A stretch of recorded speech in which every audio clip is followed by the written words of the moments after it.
was turning 30, I was desperate to get married.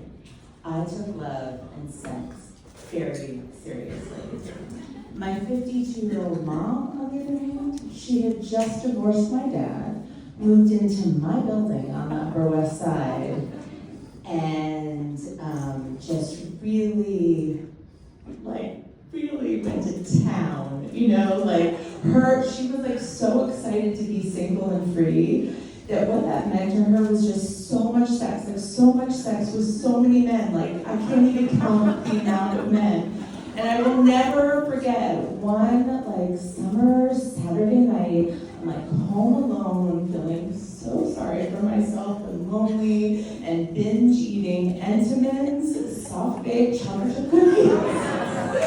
When I hear my mom's laugh wafting up from the street below, and I peer out the window, and she's going this with her long blonde hair, getting into a yellow Corvette convertible with Tebow, a hot electrician who's closer to my age than hers. This is not okay. So the next day, I knock on her door, hoping we could get lunch or something. And she whispers through the door, "Hey kid, come back, get I'm that's it. That is it." In that moment, I'm gonna find my inner slut. She has to be somewhere, I'm gonna find her, and I set out to prove that I could have fun too. I just didn't know how or where to begin. So then my mom calls and she's like, "Oh my God, do I have a man for you?"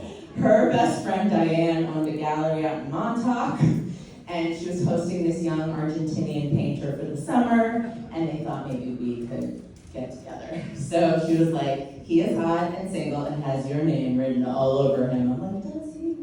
So 2 weeks later, I end up in Montauk with my mom and Daniel, who's wearing jean cutoff shorts, which usually is not a good look on men, but he was really hot.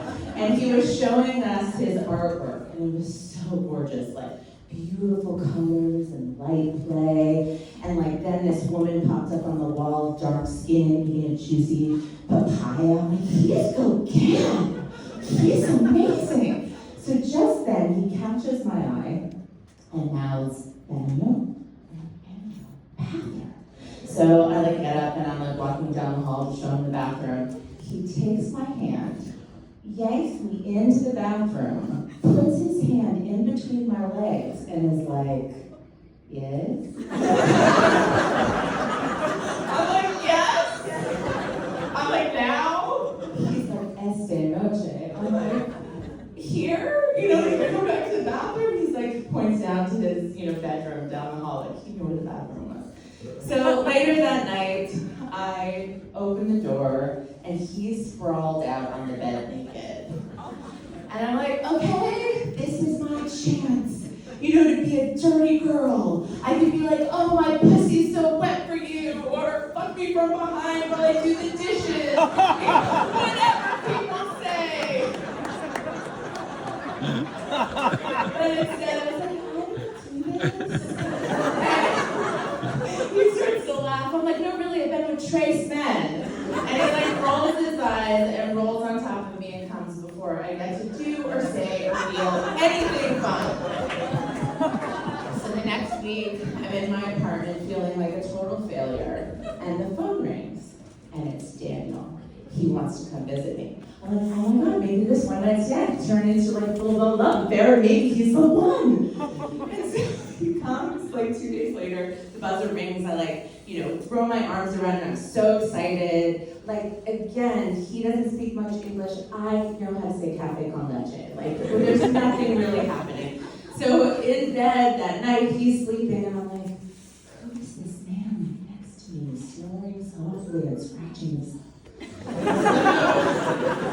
The next day, we wake up, I go to work, he's shopping his portfolio to different galleries, and I'm fantasizing about moving to South America, becoming a flamenco dancer. And then all of a sudden, my vagina starts to itch. And I look around, to make sure no one's watching me. I'm scratching hard. And then I go back in my head to Argentina, would we live in a house with turquoise painted shutters and sick Malbec? And And then the itchiness breaks through my reverie again. I'm like, I can go to the bathroom and see what is happening. Take down my skirt. I'm looking through.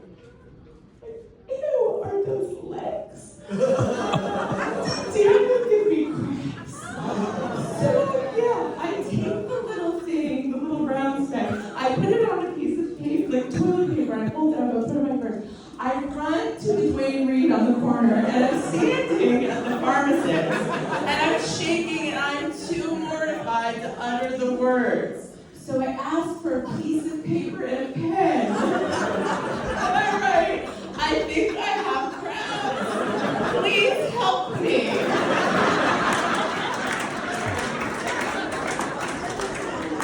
So then, like, I show him this specimen, and he like recoils and then shows me where the nix is. So I get home and I'm like, scrubbing, and I shave off all my pubic hair, and I'm waiting for him to come back. He comes back, and I'm like, you gave me crabs. And he's staring at me blankly. I'm like, you gave me crabs. He still doesn't know what I'm saying. So you know how like the pamphlet's written in English and Spanish? So I show him the Spanish side. I'm like, habla español, pantalones. So he like takes down his pants, and he's like lousy with crabs. So gross. He shaves, washes, we're doing laundry. And I'm like, you can't stay out here if one little crab stays. Like, you get reinfested, you gotta go. And he's like, but you are special. We are special. And I wanted to be the kind of girl that was like, I don't give a shit, go again, you're out of here. But instead I was like, I'm sorry. And I gave him a hug. So now, looking back as a recently divorced 52-year-old woman, I really know why my mom was so happy to be free. She was in a controlling marriage, she lost her light.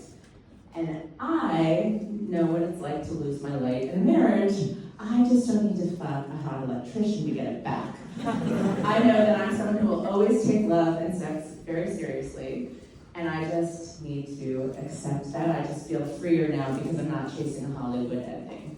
But I will tell you one thing. Entenmann's sausage, still fucking awesome. Nice job.